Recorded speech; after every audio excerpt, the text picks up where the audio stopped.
Саламатсыздар ма? Мұхамеджан Тынышпаев атындағы Қазақ көлік және коммуникациялар академиясының Шымкент көлік колледжінің 2-ші курс студенттері ТТ-113-19 тобы. Мен Батырбек Роза, арнайы пән оқытушысы.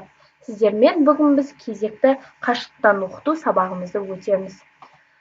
Жалпы қашықтан оқыту бұл оқу үдерісінің оқытушы мен студенттердің арасында ақпараттық коммуникациялық технологияларды пайдалану арқылы оқу үдерісін жүргізу мен ұйымдастырудың заманауи тәсілі. Келесі. Тартымды жылжымалы құрам және электрмен жабдықтау бірлестігі.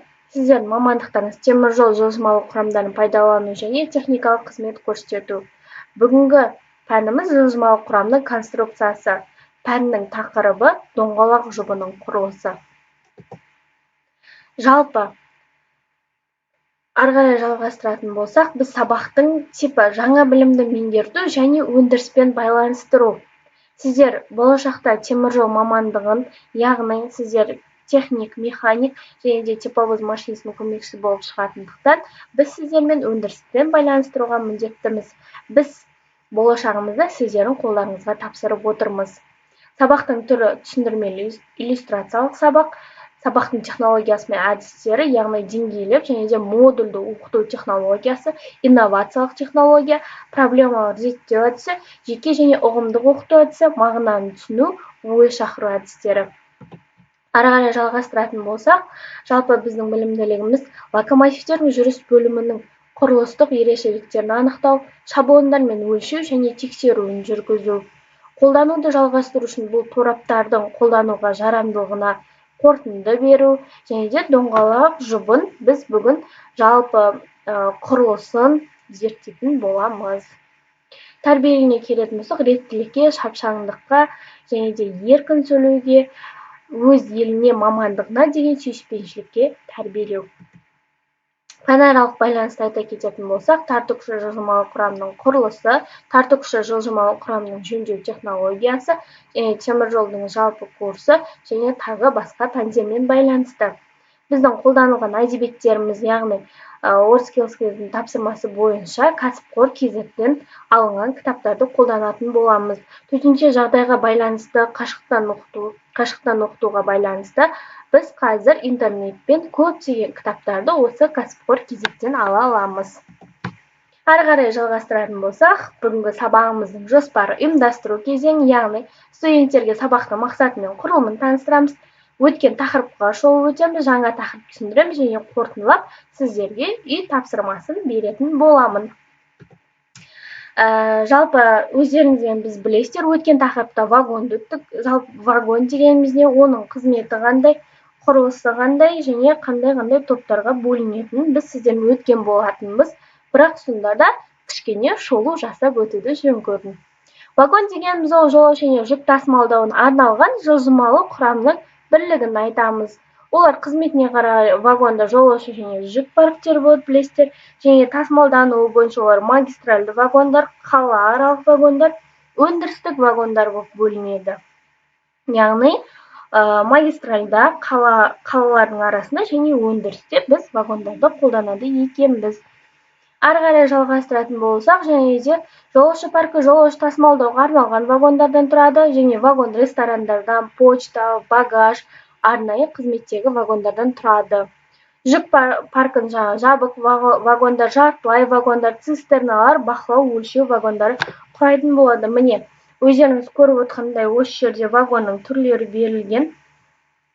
Ары қарай жалғастыратын болсақ, жалпы ашық вагон және де жабық вагон мен цистернал, хоппер вагон. Кішкене айтып өтетін болсам, ашық вагон дегеніміз жаппай ақтара тиелетін әрі сусымалы жүктерді тасымалдау үшін пайдаланамыз. Яғни көмір, руда, тас, ағаш, труба сияқты. Вагонның екі қапталына ұзын бойындағы еденде қақпақтары бар және түсіру тесіктері бар. Жайдақ вагон дегеніміз ол ұзын, үлкен және ауыр салмақты жүктерді тасымалдайды. Цистерна дегеніміз түрлі арнайы дәнекерленген жаңағы темір ыдыстарды тасымалдайды. Міне, көріп тұрсыздар, дәнекерленген темір ыдыс болады екен. Ары қарай оның жоғарғы жағында сұйық затты құюға арналған және де ішін тазалап жөндеуге арналған қақпақшасы болады екен. Ары қарай хоппер өз бойының шаң шығаратын жүктер тасымалдауға арналған, яғни цемент жаңа құрылыстық заттарды тасымалдауға арналған.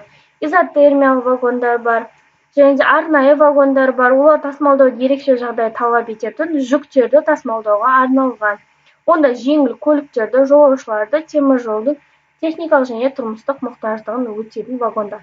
Мына жерде негізі үй тапсырмасына жаңа бақылау сұрақтары өткен тақырыпты пысықтауға вагонның түрлерін жасады, вагонның қызметін сипаттай бер. Жалпы вагон дегеніміз не? Біз сіздермен бұл сұрақтарға жауап бердік. Негізі вагондар және де қолданысы мен түріне қарай негізгі 4 бөліктен тұрады. Жаңа одан бөлек ол қозғалыс бөлігі, соққылы тартымды құрылғы, және де кузовы және тежегіш жабдығы, міне көріп тұрғандарыңыздағыдай.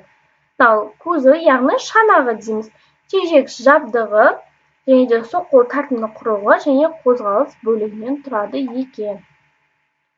Ары қарай жалғастыратын болсақ, біз сіздермен бүгін жаңа тақырыпты түсіндіріп өтсем, жалпы бүгінгі тақырып доңғалақ жұбының құрылысы, доңғалақ жұбының құрылымын, тозуын, қандай қызмет атқаратынын және де белгіленуін өтетін боламыз. Жалпы доңғалақ жұптары дегеніміз ол вагондарды рельс бойымен бағыттауға және кузовтан түскен әртүрлі күштерді рельске және рельстен вагонға келетін күштерді өзіне қабылдап жіберу үшін арналған. Доңғалақ ол көлік құрамының маңызды бөлшегі. Оның даму және өркендеу жолы күрделі және өркениетті тарихында оның құрметті орны бар. Жер үстілік, яғни техниканың барлығы негізгі түрінің құрамында доңғалақ бар. Теміржол көлігінде ол қозғалыс процесінде, яғни локомотивте негізгі рөлді атқарады және доңғалақ рельс бойымен жүреді. Ары қарай жалғастыратын болсақ, доңғалақ жұптары екі доңғалақ және де бір бірліктен тұрады. Доңғалақ жұптарының типі, негізгі өлшемі және де дайындалатын техникалық жағдайы мен мемлекеттік стандартта белгіленеді. Олар жөндеу және техникалық қызмет көрсету біз депо цехында жүзеге асырамыз. Және де негізгі доңғалақ жұптарын жөндеу және куәландыру нұсқаулығымен жүзеге асады. Доңғалақ жұптарының типі біліктің типімен доңғалақтың диаметрімен анықталады екен. Қарай жалғастыратын болсақ, доңғалақ жұбы ол вагондардың ең жауапты торабы, яғни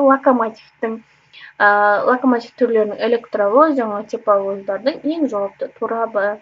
Оның түзілуіне ең алдымен қозғалыс қауіпсіздігі тәуелді. Доңғалақ жұптар вагон және жүк массасын алып жүреді. Вагон қозғалысын рельс жол бойымен бағыттап отырады және қатаң әртүрлі күштерді өзіне қабылдайды. Сол себепті доңғалақ жұптарына, яғни доңғалақ жұптарының күйіне ерекше көңіл бөледі екенбіз. Доңғалақ жұбы осьтен және оған пресстеп бекітілген екі доңғалақ жұбынан тұрады.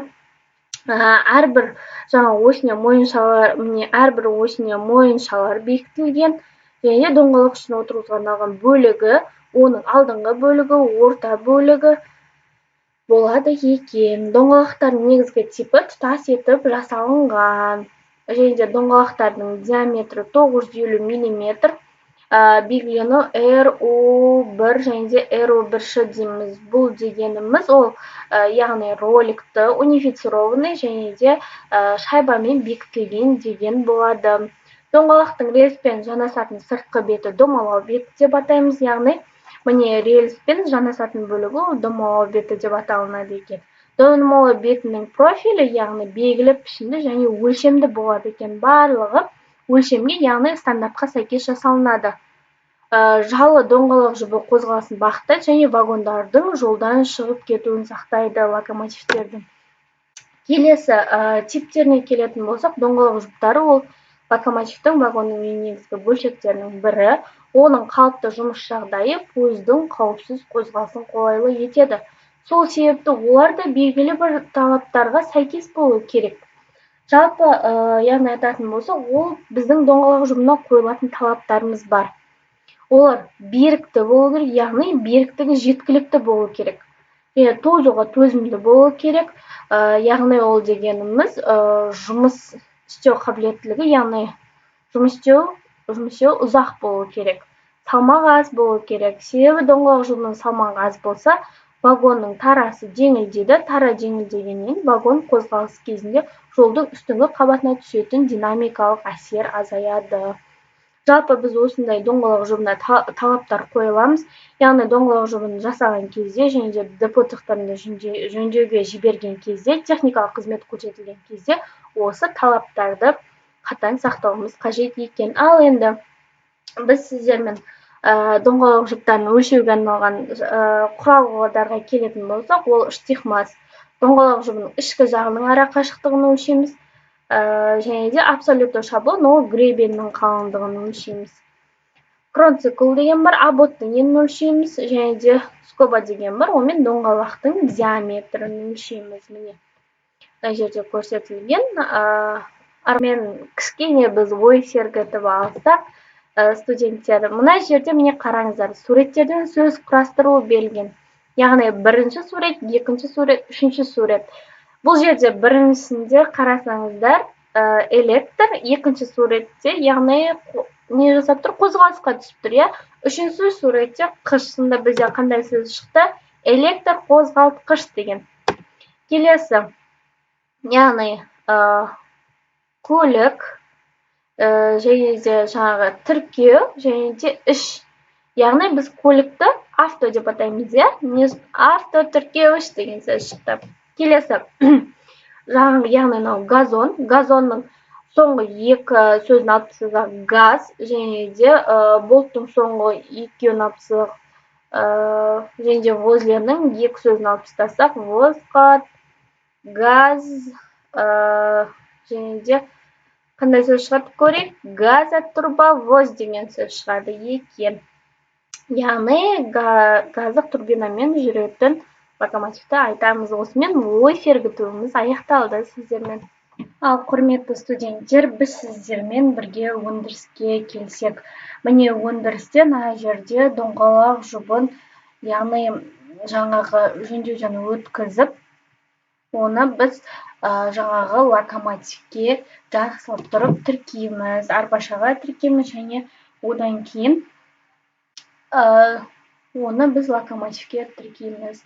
Өздеріңіз көріп отырғандағыдай, міне өйстіп біз жөндеу жұмыстарын жүргіземіз доңғалақ жұбына.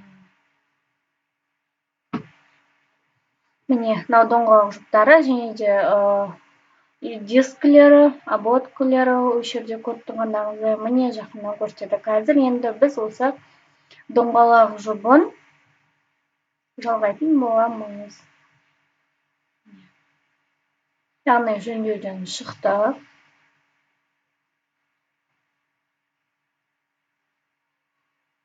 Осылай қозғалысқа түседі екен доңғалақ жұбы. Құрметті студенттер, сіздермен біз өндіріспен байланыстырдық, және де доңғалақ жұбын толықтай сіздерді меңгерді деп ойлаймын. Біз қорытындылауға біз ой шақыру әдісін алдық, яғни сұрақтарға жауап береміз, бақылау сұрақтарына. Бұл жерде сіздерге бірнеше сұрақ берілген, осыларға жауап беру тиіссіздер. Яғни жаңа айтып өткендеріміздей, бұл доңғалақ жұбының жалпы қызметі қандай? Біз доңғалақ жұбын локомотивті вагонды қозғалысқа түсіру үшін қолданады екенбіз. Диаметрі 1950 мм дедік. Және доңғалақ жұбының ішкі жаңағы арақашықтықтары 950 мм дедік. Және де ары қарай айтатын болсақ, жалпы доңғалақ жұбындағы ақаулықтар, олар тозу, және де жарықшақтар, осылар доңғалақ жұбының ақауларына жатады екен. Жалпы ары қарай жалғастыратын болсақ, біз доңғалақ жұбының ең жауапты, яғни вагондардың, локомотивтердің ең жауапты торабы. Оның түзілуіне ең алдымен қозғалыс қауіпсіздігі тәуелді болады, және де доңғалақ жұптарын жүк және жолаушы вагондардың массасын алып жүруге пайдаланамыз. Ол қозғалыс рельс бойымен бағыттап отырады, және қатаң әртүрлі күштерді, соққыларды өзіне қабылдайды. Сол себепті доңғалақ жұбына біз ерекше көңіл бөлеміз. Жалпы доңғалақ жұбы темір жол саласында локомотивтердің, вагондардың ең жауапты бөлігінің бірі болады. осылай біз бүгінгі сабағымызды қорытындылаймыз. Бізбен бірге болғандарыңызға үлкен рахмет, алғысымызды білдіреміз. Келесі ары қарай сіздерді қалай бағалаймыз?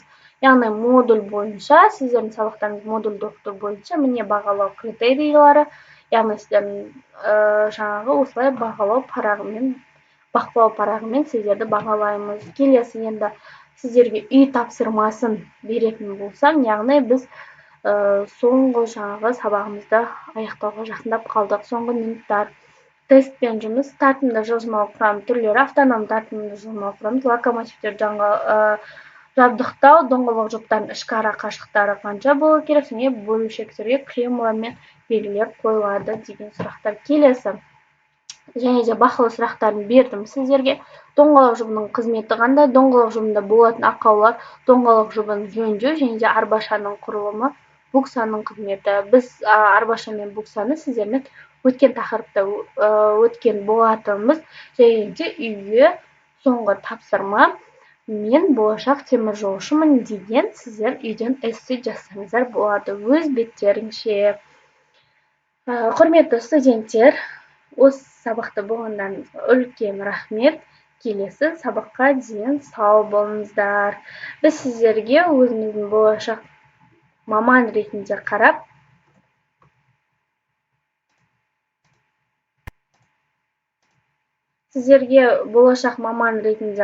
үлкен сенім артып отырмыз. Біздің сенімімізді ақтайды, яғни керемет маман иесі болады деген сенімдеміз.